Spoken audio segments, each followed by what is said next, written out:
புரட்சி தலைவி அம்மானுடைய ஆசையும் மறைந்த மனித புனிதன் புரட்சி தலைவர் எம்ஜிஆருடைய ஆசை எனக்கு இருக்கிறது. நான் எம்ஜிஆருடைய ரசிகனாக இருந்தவர். ஆகையால் எம்ஜிஆர் பக்தர்கள் எல்லாம் என்னை ஆதரிப்பார். எம்ஜிஆருக்காகவே 72 சிறை சென்றவர், எம்ஜிஆருக்காக பலமுறை சிறை சென்றவர், அதே போன்று அம்மாவுக்காக பலமுறை சிறை சென்றவர், பல தாக்குதலுக்கு ஆளானவர். இதெல்லாம் ஏன் சொல்கிறேன்? அதோடு மட்டுமல்ல, மக்கள் பணி தீவிரமாக செய்திருக்கிறேன். ஆகையால் ஓபிஎஸ்ஐ என்னை விட ஓபிஎஸ்ஐ இந்த தொகுதி மக்கள் ரொம்ப விரும்புகிறார்கள்.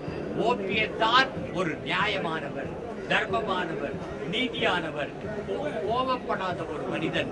ஓபிஎஸ் தான் மக்கள் முழுமையாக ஈடுபடுத்திக் கொண்டிருக்கிறவர் ஓபிஎஸ் என்று. ஓபிஎஸ் அணியில் நான் நிற்கின்ற காரணத்தினால் எனக்கு வெற்றி வாய்ப்பு திடமாக இருக்கிறது.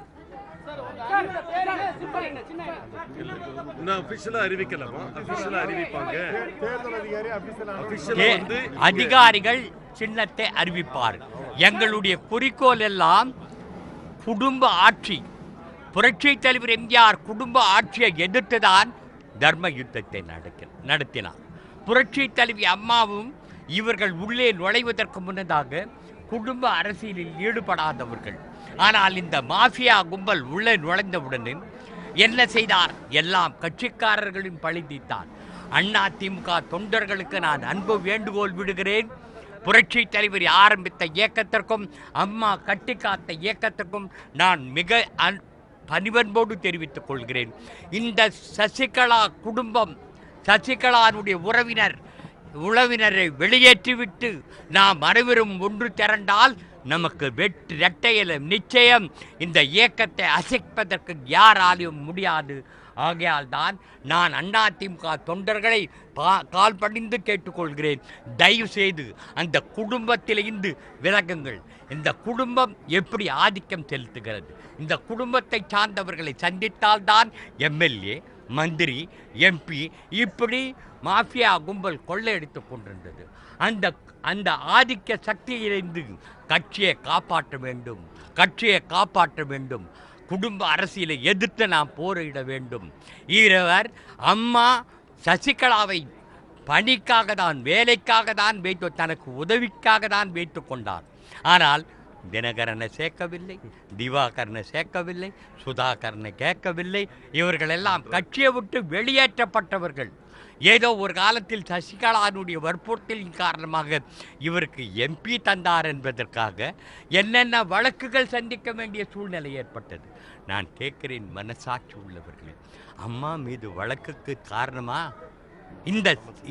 இந்த குடும்பம் கொள்ளையடித்ததினால்தான் 91க்கு முன் அந்த குடும்பத்தினுடைய சொத்து எவ்வளவு என்று நாட்டுக்கு தெரிவிக்க தயாரா என்பது தெரிவிக்க கேட்டுக்கொள்கிறேன். அடுத்து அம்மானுடைய மரணத்தில் ஏற்பட்டிருக்கிற சந்தேகங்கள் நாடே எதிர்பார்த்து கொண்டிருக்கிறது.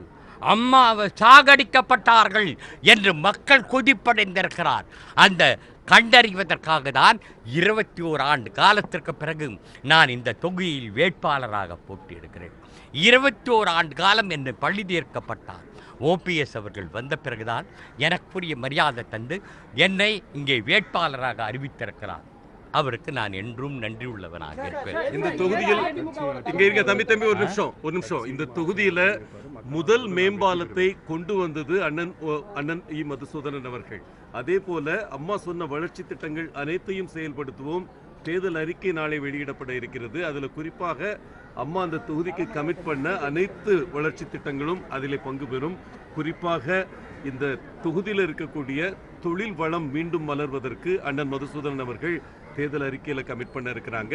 எங்களுடைய அடிநாதம், இந்த பிரச்சாரத்துடைய அடிநாதம் அம்மாவின் மரணத்திற்கு நீதி கேட்கும் வகையில் அமையும். அம்மா மரணத்திற்கு நீதி விசாரணை அமைப்பதற்கு, அம்மா மரணத்திற்கு பின்னால் இருக்கிற மர்ம முடிச்சுகளை ஒரு முடிவுக்கு கொண்டு வருவதற்கு, அந்த முடிச்சுகளை அவிர்ப்பதற்கு முழு முதல் முயற்சி எடுப்பார் அண்ணன் இ. மதுசூதனன் அவர்கள். எங்க தேர்தல் அறிக்கையில 2 முக்கியமான அம்சங்கள். ஒன்று அம்மாவின் மரணத்துக்கு நீதி, இரண்டாவது இந்த தொகுதிக்கு கமிட் பண்ணி இருக்கிற வளர்ச்சி திட்டங்கள். குறிப்பாக குடிநீர் பிரச்சனையை தீர்ப்பதற்காக போர்க்கால நடவடிக்கை எடுப்பார். ஏற்கனவே நடவடிக்கை எடுத்துக்கிட்டு இருக்கிறவங்க அதே போல மண்ணின் மைந்தராக இந்த இடத்துல இருக்கிற drainage problem, ஸ்டாம் water drainage problem, குடிநீர் ப்ராப்ளம், இந்த மும்முறை தாக்குதல் இந்த மக்கள் மீது இருக்கிறது. இது மூன்றுக்கும் தீர்வு காண்பார் அண்ணன் மதுசூதனன் அவர்கள். அதே போல மீன்பிடி தொழிலுக்கு வளர்த்தெடுப்பதற்காக கட்டமைப்புகளை உருவாக்குவார். அதே போல இந்த இடத்துல இருக்கிற முன்னிருந்த உன்னதமான நிலையை தொழில்துறையில் எய்துவதற்காக மீண்டும் தொழில்களை இங்கே வரச் செய்வதற்காக அண்ணன் பாடுபடுவார்கள். அதுதான் சொல்றேன். என் வெற்றிக்கு பின்னால் அண்ணா திமுக தலைமை கழகத்தையும் கைப்பற்றுவோம், அண்ணா திமுகவும் கைப்பற்றுவோம், இரட்டை இலை சின்னத்தையும் கைப்பற்றுவோம், கட்சியையும் பெறுவோம், ஆட்சியும் பெறுவோம். ஓபிஎஸ்ஐ மீண்டும் தமிழகத்தினுடைய முதல்வராக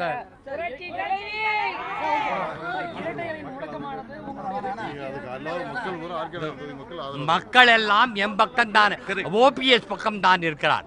ஆகையால் வெற்றி பெற்ற பிறகு மக்கள், ஆனால் அராஜகம் செய்வதற்காக திட்டம் தீட்டிருக்கிறார். மீடியாக்கள் அந்த அராஜக போக்குக்கு முற்றுப்புள்ளி வைக்க வேண்டும்.